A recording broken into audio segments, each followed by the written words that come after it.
from our seat, it's about the business fundamentals, which is payments revenue is by definition largely recurring.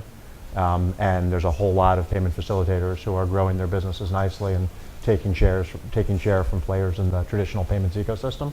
And those are two things that we would look for in any business.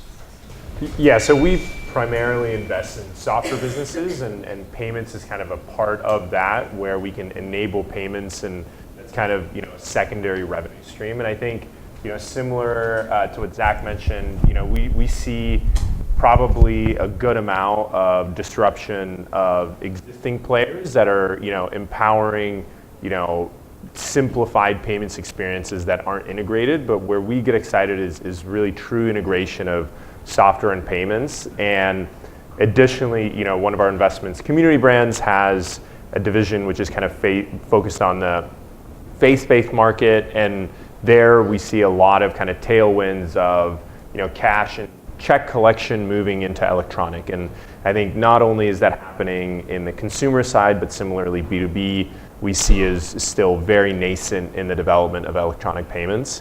And to Zach's point, we see growth as really the driver for a lot of the returns in the ecosystem. Yeah, I think the common denominator is companies that have vertical specific edge, and I think by that I mean you have a high retention rate within your vertical. It means you're a trusted vendor to your customers, and I think from that position you actually have a great vantage point to sell payments, right? I think it's much more than just a price-based sale. I think it's much more about the platform and what you bring to the table. And I think so one advantage is vertical specific focus.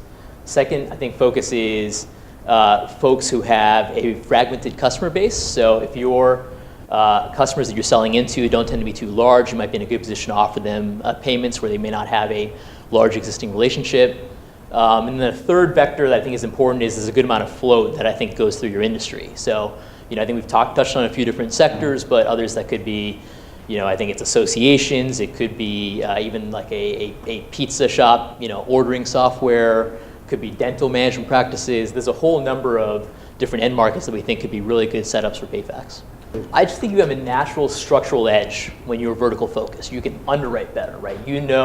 For example, if you know your customer inside out, you know that, hey, to an outsider, this might seem like a company that's having some struggles, but it's right going through the J curve, right? You'd be able to differentiate that versus someone who's not vertical focused.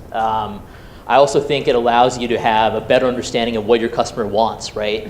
Not all the onboarding questions are gonna be the same across all the different spaces. If you're vertical specific, the 7 to 8 questions you need to ask and onboard faster, more effectively, underwrite better. It gives you a lot of structural edges.